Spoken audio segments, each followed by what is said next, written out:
2025 IPL শুরু হতে আর বেশি দিন বাকি নেই। 2-1 দিন পরেই শুরু হবে। তার আগে প্রত্যেক দলই অত্যন্ত শক্তিশালী দল গড়েছে। তার ব্যতিক্রম নয় চেন্নাই সুপার কিংস।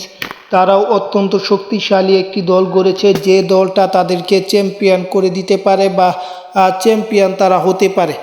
ধোনির নেতৃত্বে এই দলটা থাকবে। মূলত এই দলটা বলা যায় চেন্নাই সুপার কিংস আইপিএলের একটি অত্যন্ত শক্তিশালী দল। এটা প্রত্যেক মৌসুমে পাশাপাশি অত্যন্ত ফেভারিট এবং সবচেয়ে সফল দলের তালিকায় তাদের নামটাও অবশ্যই আছে। সেই চেন্নাই সুপার কিংস গত আইপিএলে তেমন সুবিধা করতে না পারলেও এবারে কি করবে তাই মূলত দেখা যাবে, এবং এই জন্য তারা অত্যন্ত শক্তিশালী দল গড়েছে। এই দলে মূলত কারা কারা আছে তাই এই ভিডিওর মাধ্যমে জানবো।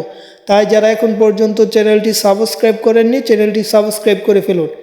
আইপিএলে দেশি খেলোয়াড়দের মধ্যে আছে ঋতুরাজ, তিনি হচ্ছেন অধিনায়ক আপাতত ধরা হচ্ছে। আছে MS ধোনি, আছে শাইখ রশিদ, আছে ওয়ান্ডেরে, আছে রাহুল ত্রিপাঠী, আছে বাবন বেডি, আছে শিরভ দুবে, আছে রবীন্দ্র জাদেজার মতো ক্রিকেটার, আছে বিজয় শঙ্কর, দীপক হুড্ডা, আরও আছে অঙ্গুল, আছে কমলেশ, আছে রবিচন্দ্র ওয়াসিম এবং মুকেশ চৌধুরীর মতো ক্রিকেটার যারা দেশি তালিকায় আছে। এবং এই ক্রিকেটাররা অত্যন্ত পরীক্ষিত ক্রিকেটার। আইপিএলে প্রত্যেকবারেই তারা ভালো করে, সেজন্যই এমন দল করেছে। এবং যদি আমরা বিদেশি তালিকা দেখি, সেখানে বিদেশি খেলোয়াড় দেখলে সবচেয়ে বড় নামের মধ্যে ডেভিড কনওয়ে আছে,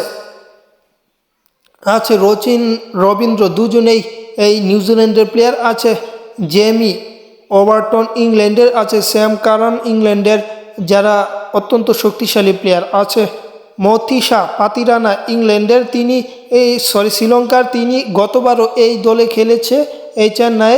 সেবার মুস্তাফিজও ছিল, এবার মুস্তাফিজকে তারা রাখেনি।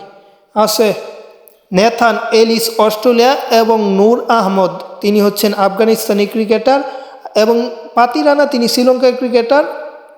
সব কিছু মিলে শক্তিশালী দলই গড়েছে তারা।